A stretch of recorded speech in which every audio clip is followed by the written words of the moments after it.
La plupart des entrepreneurs font cette erreur marketing-là. Et je parie que toi aussi tu fais. Cette erreur est à la base souvent du manque d'idées de contenu. Tu es là, tu veux créer du contenu, mais tu n'as pas d'idée. Aussi, à la base du manque de stratégie marketing. Donc, tu ne sais plus qu'est-ce que tu dois faire, comment est-ce que tu vas faire pour promouvoir ton produit, ton service. Donc, je vais te révéler dans cette vidéo l'erreur et la solution pour pouvoir rectifier ça.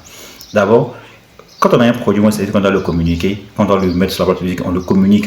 Donc, notre stratégie de communication ou le contenu qu'on va créer dépend de notre marketing, de notre stratégie marketing. Ok, donc si on veut plus de clients, si on veut être plus visible, si on veut plus de ventes. Donc, c'est en fonction de ça qu'on va travailler notre contenu. Maintenant, de quoi dépend notre stratégie de marketing? De quoi dépend notre marketing? Notre marketing dépend de trois éléments très importants. Premièrement, il y a la cible. Donc, à qui on va vendre le produit? On va définir ses caractéristiques, on va définir tout ce qu'il faut savoir, on va la segmenter, tout ça. Deuxièmement, il y a le produit, donc on va énumérer les avantages du produit, ce qu'il fait dans la vie des gens, le prix, tout ça, comment on va le vendre. Et c'est là l'erreur que font les entrepreneurs. Parce que c'est limite seulement qu'à ces deux-là. Alors qu'il y a le troisième point qui est très important, qui agit sur tous les deux autres, c'est quoi? C'est la concurrence. Tu as ton produit, tu as ta cible. Tu vas le vendre sur le marché, mais sur le marché, là, il sera confronté à d'autres vendeurs comme toi. Il sera confronté à d'autres entreprises, il sera confronté à d'autres entrepreneurs. Qu'est-ce que tu dois faire? Qu'est-ce que tu dois faire pour pouvoir assurer la croissance de ton produit et augmenter tes ventes?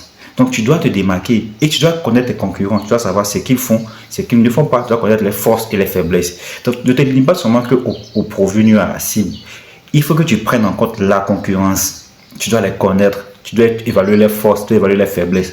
Et ça, si tu ne fais pas, c'est une très grave erreur parce que ça agit. Donc, en fonction de qui est ton concurrent, en fonction de ton produit et ton service, tu vas améliorer ou structurer ton marketing et donc ta communication. C'est très important.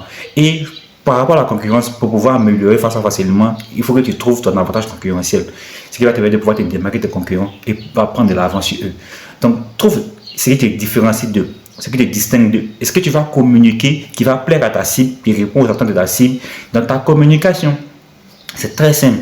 Donc, si tu ne sais pas comment, ou si tu as besoin d'aide pour pouvoir clarifier ton avantage concurrentiel, tu me laisses un message en privé. Parce que ça va te permettre de pouvoir, prendre de l'avance de tous tes concurrents et dominer ton marché et de assurer la réussite de ton business sur un marché saturé. Donc, tu me laisses un message en privé pour avoir plus d'informations sur la stratégie d'avantage concurrentiel. Comment est-ce que tu peux la mettre dans ton business?